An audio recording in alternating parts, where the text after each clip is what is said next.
Senhor. Um dia eu chego lá, na glória celestial, para adorar de verdade o Senhor. Amém. Judas, segundo teólogos, segundo estudiosos, filho de José e de Maria, meio irmão do Senhor Jesus Cristo, irmão de Tiago.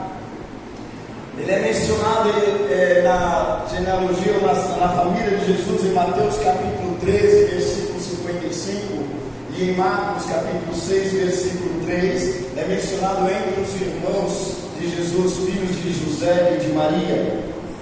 Data no local talvez escrita esta carta na Palestina, por volta do ano 65 depois de Cristo, sendo o irmão Tiago, que é ativo na igreja que está em Jerusalém. Por isso os teólogos e estudiosos têm como escrita esta carta na região da Palestina, em Jerusalém.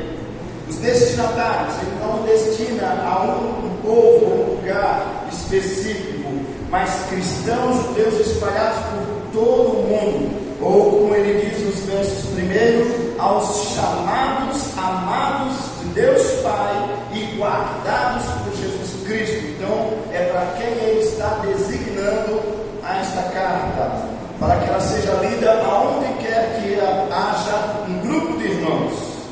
E a mensagem do livro da carta aos judeus, ou de Judas, são conselhos e advertências acerca de falsos ensinos, de falsos mestres, de falsos profetas, de falsos apóstolos, que distorciam os ensinos dos apóstolos originais e que causaram divisões e divergências nas igrejas, e ao qual, no texto que nós acabamos de ler, ele cita que a igreja em si, que está recebendo a palavra, que está recebendo esta carta, ela deve trazer a lembrança de tudo quanto o Senhor Jesus e os seus apóstolos ensinaram, para não se perder ou se deixar se enganar pelos falsos mestres.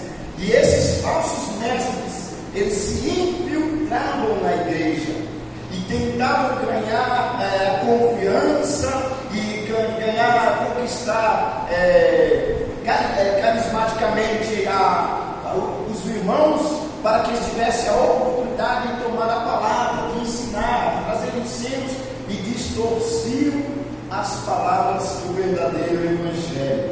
E eles se infiltravam na igreja. O próprio João, na primeira carta, no capítulo 2, ele afirma: estão no nosso meio, mas não são os nossos. Estão conosco, mas não são os nossos.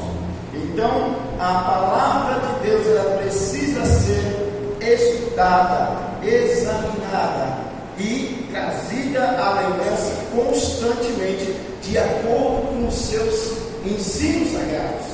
E uma coisa interessante que nós aprendemos e que nós passamos adiante, que todos que têm uma Bíblia e trouxeram hoje, pode levantar um pouquinho só, por favor.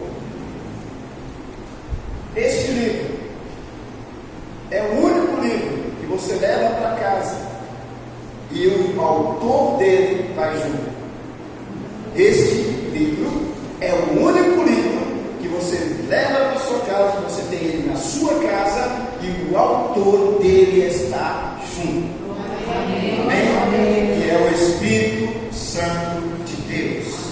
Então Judas, escrevendo a este grupo de irmãos, não especificamente de um lugar, mas a todos quanto tivesse a oportunidade de ouvir a leitura dessa carta, então ele traz estas palavras, esses ensinos, esses aconselhamentos e essas advertências sobre os falsos ensinos.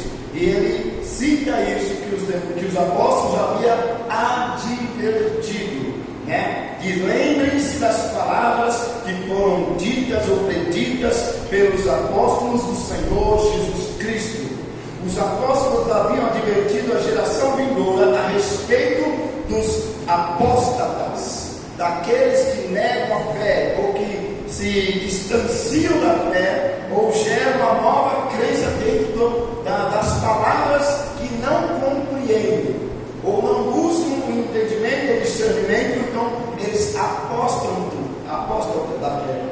Eu vou falar direito aí, eu acho.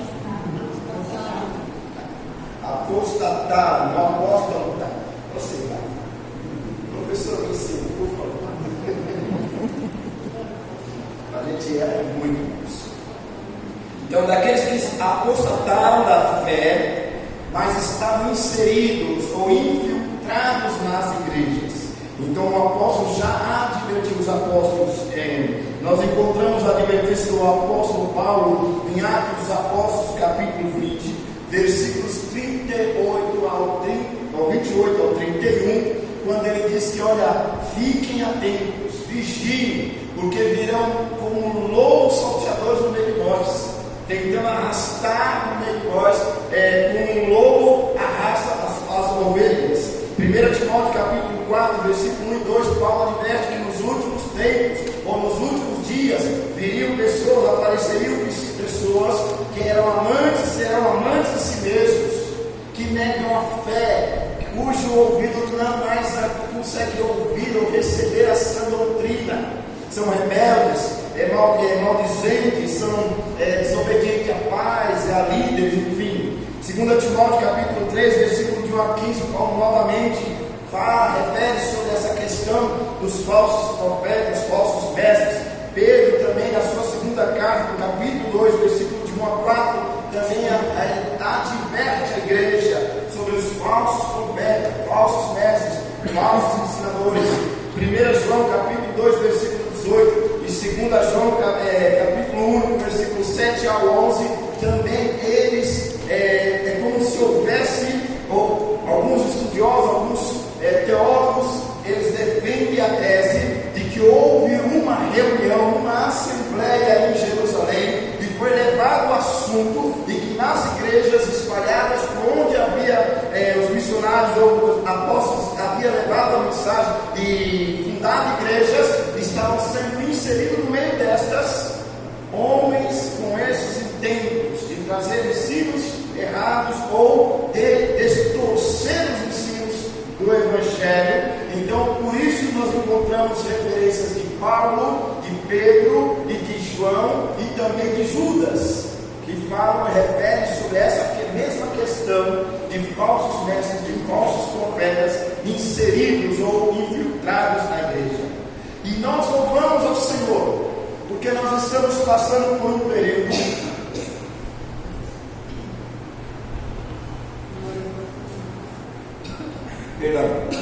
estamos passando por um período aqui. Hoje mesmo nós recebemos o certificado de conclusão do curso de exposição bíblica.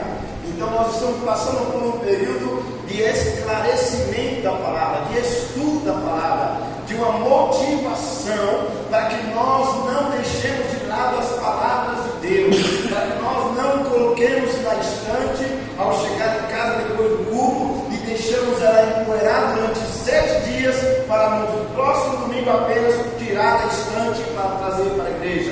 A Bíblia não é um objeto para levar como amuleto ou passear, levar para a igreja, depois levar de volta para casa. Não, é um livro para ser lido todos os dias. Amém? Amém. Jesus, ele disse: você quer conhecer melhor Jesus? Quantos de nós queremos conhecer melhor Jesus? Todos queremos conhecer melhor Jesus. Amém. Qual é o conselho que Jesus dá a todos aqueles que querem conhecer o melhor? João, Evangelho de João, capítulo 5, versículo 39. Evangelho de João, capítulo 5, versículo 39. Examinais as Escrituras, porque vós cuidais ter nelas a vida eterna, e são elas que de mim testificam. Toda a Escritura, de Gênesis a Apocalipse, testificam de Jesus. E Jesus disse: quer conhecê-lo? Então examinais as Escrituras, porque vós cuidais ter nela a vida eterna. Ela indica o caminho, ela é o guia do caminho para a vida eterna. Então precisamos trazer a lembrança, ou estar lembrando constantemente da palavra aconselhamento ou conselho de Judas aos irmãos que vão estar recebendo ou que estiveram recebendo esta epístola. Lembre-se, versículo 17: todavia, amados, lembre-se do que foi predito pelos apóstolos de nosso Senhor Jesus Cristo. Eles diziam a vocês: nos últimos tempos haverá zombadores, haverá pessoas que zombam ou blasfemadores, que seguirão os seus próprios desejos ímpios. Estes são os que causam divisão entre vocês, porque estão infiltrados, inseridos no meio da igreja, e trazem ensinos distorcidos e causam divisões entre vocês, os quais seguem a tendência da sua própria alma e não têm o Espírito. É possível estar na igreja e não ter o Espírito de Deus? Judas disse que sim. Estavam inseridos, estavam infiltrados na igreja, mas não têm o Espírito, porque causam divisão, distorcem a verdade e andam de acordo com a própria alma ímpia, desejos ímpios, desejos carnais. E assim era nos dias dos apóstolos no primeiro século. A palavra de Deus tem por objetivo aconselhar e advertir-nos de que Jesus Cristo é o caminho, a verdade e a vida. E ninguém pode chegar ou chegará ao Pai senão através de Jesus Cristo. Toda a Escritura revela Cristo, revela a vontade de Deus, revela o plano salvífico em Cristo Jesus, planejado nos céus. Louvado seja Deus. Perdão. Esses são escarnecedores, zombadores, promovem divisões, são zombadores que andam nas ímpias paixões e não têm o Espírito. Em contrapartida, Judas fala agora com a igreja. Judas fala agora àqueles que carinhosamente no versículo 1 ele chama chamados por amor ou pelo amor do Pai. Chamados do Pai. Chamados do Pai e conservados de Jesus Cristo, ou por Jesus Cristo. Olha a forma carinhosa que Judas trata a igreja, trata o destinatário da sua carta. Chamados do Pai, somos nós, cada um de nós, e conservados por Jesus Cristo. Deus cuida de nós. Jesus tem misericórdia. Jesus tem misericórdia. Louvado seja Deus. Em contrapartida, então ele diz: vós, porém, amados, edificando-vos. O que quer dizer isso? Vocês são diferentes. Vocês estão alicerçados e firmados na palavra. Firmados e alicerçados na palavra, edificando-vos. Cada um de vós tem palavras, como diz o apóstolo Paulo aos Efésios, capítulo 5, versículo 19, salmos, hinos, cânticos espirituais, cantando e salmodiando ao Senhor em vossos corações, edificando-vos. Não tem uma palavra negativa, não tem uma palavra de derrota, não tem uma palavra de desgraça, mas da graça. Da graça. Edifica com palavras que levanta, que fortalece, que dá ânimo a quem te ouve. Então, mas vós, amados, diz aqui, edificando-vos na vossa fé santíssima. Eu gosto de ter, irmãos, porque o que a Bíblia diz de nós não é o que nós mesmos dizemos de nós. O que muitas vezes nós dizemos de nós sobre a nossa fé. Nós dizemos que somos fraquinhos, a nossa fé é pequena. Não é isso que nós dizemos de nós? O que a Bíblia diz de nós? Que a nossa fé é santíssima, porque não é nós, não foi formada por nós mesmos. Ora, a salvação é pela graça sois salvos, mediante a fé, e isso não vem de vós, é dom, presente de Deus. A fé que te leva à salvação, que te levou a buscar a Deus, a buscar a Cristo, a receber, a aceitar Jesus Cristo como teu único e suficiente Salvador. Judas chama de fé santíssima. Vós, amados, edificando-vos uns aos outros, edificando-vos, aleluia, na vossa fé santíssima. Porque você não está só. Você não vive mais só. Mas você ora no Espírito. Com o Espírito. Você e eu não sabemos orar. Paulo escreveu a Romanos capítulo 8, versículo 26. Romanos capítulo 8, versículo 26. Nós não sabemos orar como convém, mas o Espírito intercede por nós com gemidos inexprimíveis.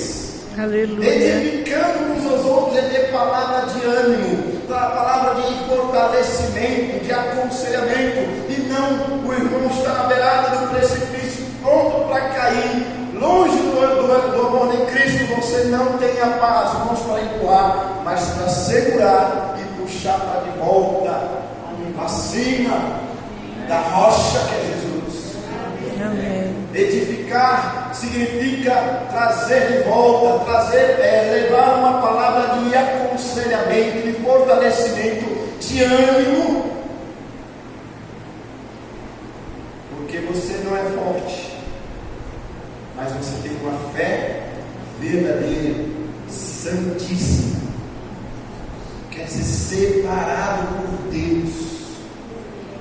Você foi separado, escolhido por Deus, escolhida por Deus para edificar. Estamos vivendo em tempos em que estamos ouvindo muitas vozes, e diz o apóstolo Paulo que nenhuma voz é sem discernimento, todas elas têm discernimento. E Paulo, escrevendo aos Coríntios capítulo 1, versículos 14 em diante, ele diz que nós que temos o Espírito de Deus discernimos bem todas as coisas, compreendemos, entendemos. Por isso Judas diz: lembrem-se das palavras preditas pelos apóstolos, que isso haveria de acontecer, mas não se deixe enganar. Não se deixe prender por conversas que te levam para longe desta fé santíssima na qual Deus te deu, Deus te presenteou. E como gera essa fé? É pela palavra. Queridos, eu contei para os irmãos, eu testemunhei para os irmãos que no começo do ano de janeiro, quando nós fomos ali para Novo Horizonte, no interior de São Paulo, cerca de 450 quilômetros daqui da capital, estivemos na casa de uma família muito amiga nossa, de mais de 30, eu tenho 38 anos, ou 38, 39 anos, e convertido. A menina ali que ganhou para Jesus. Era culpada de estar aqui hoje. Glória a Deus. Aquela menina me levou para Jesus. Quando me levou para Jesus, nós visitávamos muitos irmãos, aqui mesmo na cidade de São Paulo, de fora da cidade, em muitos lugares. E um dos lugares que a gente ia na uma, 2 vezes por ano, era Novo Horizonte, 450 quilômetros longe da capital. mas ali abraçamos uma família que nos abraçou também, que nos recepcionou, e até hoje temos essa amizade com essa família. E o lugar que nós amamos estar, porque todas as vezes que estamos sentados à mesa, não tem arroz, não tem feijão, não tem pão, não tem mortadela, não tem queijo, não tem fubá, não tem o cuscuz, né? Não tem cuscuz, mas tem a palavra. Amém. Tem a palavra. E ficamos horas ali conversando da palavra, recebendo a palavra e compartilhando a palavra horas. E nada combinado, de uma forma informal. Vivemos o que Paulo escreve aos Efésios 5. Como é que nós enchemos o Espírito Santo, que não, com a palavra que Deus nos deu há pouco tempo atrás, poucos dias atrás, falando entre vós em salmos, hinos, cânticos espirituais, cantando e salmodiando o Senhor nos vossos corações, dando por Ele graças a Deus Pai, por nosso Senhor Jesus Cristo. Sempre uma palavra de gratidão, de louvor, uma palavra de Deus compartilhada, experiência pessoal que você tem com a palavra. É isso que Judas traz à tona à igreja, aos irmãos, aos chamados por Deus, aos chamados, escolhidos do Pai, conservados do Senhor Jesus Cristo. É isso que ele está dizendo. Lembre-se dessas palavras. E como é que eu posso lembrar? É compartilhando, é falando dela. Ela vem na mente, traz à boca, traz aos lábios e profere ela. Em casa, com a família, com os amigos. Eu louvo a Deus, Deus me levou agora para trabalhar numa obra ali em Suzano. E a primeira semana que eu estava ali naquela obra, e todos os dias tem o DDS. O que é DDS? Diálogo Diário de Segurança. DDS, Diálogo Diário de Segurança. Então, todos os dias tem um diálogo diário de segurança, sobre a segurança do trabalho, sobre a execução do trabalho que nós vamos fazer com segurança, com prudência, com entendimento, com sabedoria, visando o cuidado de cada um, nosso e dos nossos colaboradores, companheiros. E depois da palestra, depois da conversa, depois das palavras que nós conversamos na primeira semana que eu estava nessa obra, o encarregado, o nome dele é Martoni, um nome bem simples, bem comum, é Martoni. Ele disse: Senhor João, faz a oração por nós. Ele não falou, ora o Pai Nosso, ele falou, faz uma oração por nós. E eu fiz a oração. Amém. Eu orei ao Senhor. E falei para Deus sobre cada um dos colaboradores que ali estavam. E pedi por eles e pela família de cada um deles. Depois que eu terminei a oração, eu falei, agora nós podemos orar juntos o Pai Nosso. E todos nós oramos juntos o Pai Nosso. E depois disso, eles começaram a me procurar para estarmos orando, intercedendo. E vim procurar para aconselhamento, para falar das coisas de Deus. E conhecemos ao cada um deles e descobrimos que a maioria deles já tiveram experiência com o Senhor e estão longe do caminho do Senhor. Por isso, Judas diz: edificando-vos. Lembre-se da palavra, não dê ouvido aos falsos ensinos e edifiquem uns aos outros. Compartilhe dessa palavra, persevere nessa palavra, louvado seja Deus.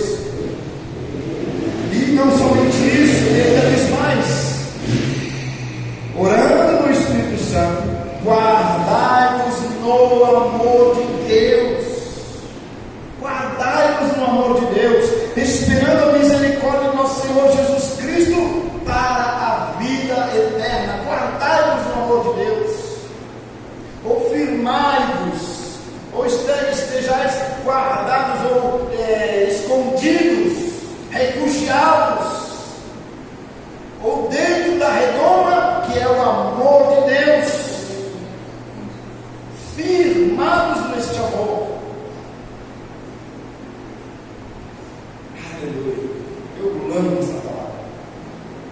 Eu amo essa palavra. Guardai-vos no amor de Deus, esperando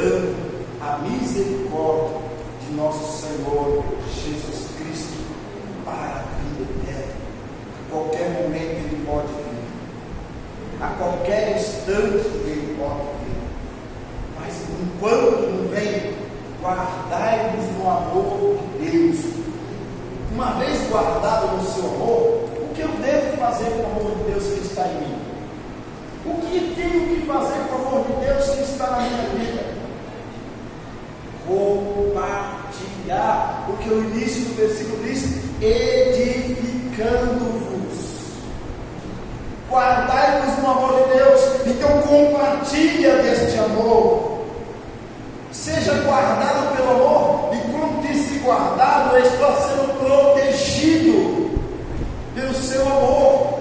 E enquanto protegido, compartilhando, falando, entregando, porque é o que nós entendemos quando lemos o versículo seguinte, quando diz: e compadecei-vos de alguns que estão em dúvida, que ainda não entenderam o Evangelho, mas está aqui, ó, sentado do teu lado muitas vezes, mas não está entendendo ainda a palavra, não compreende ainda as Escrituras, e muitas vezes está sentado aí do teu lado, compadecendo de alguns que ainda estão em dúvida. Quantas pessoas que estão na casa de Deus anos a fio e ainda não entenderam o plano da salvação, porque não se renderam para se descer as águas do batismo, entendendo que o batismo é a sua, a minha, a nossa aliança com Deus. A aliança de Deus conosco foi o sangue derramado de Jesus na cruz. A nossa aliança com o Pai, com o Filho e com o Espírito Santo é quando dizemos: eu quero passar pelas águas do batismo, porque eu quero ter aliança com Deus. Amém. Porque Ele fez aliança comigo pelo sangue de Cristo derramado na cruz do Calvário. Então eu quero fazer a minha aliança, obedecendo o Evangelho e descendo as águas do batismo. Compartilha, edifica as pessoas, porque tem muitos ainda em dúvida, que não se firmaram na casa do Senhor, não se firmaram na presença de Deus, e não precisa ser criticado.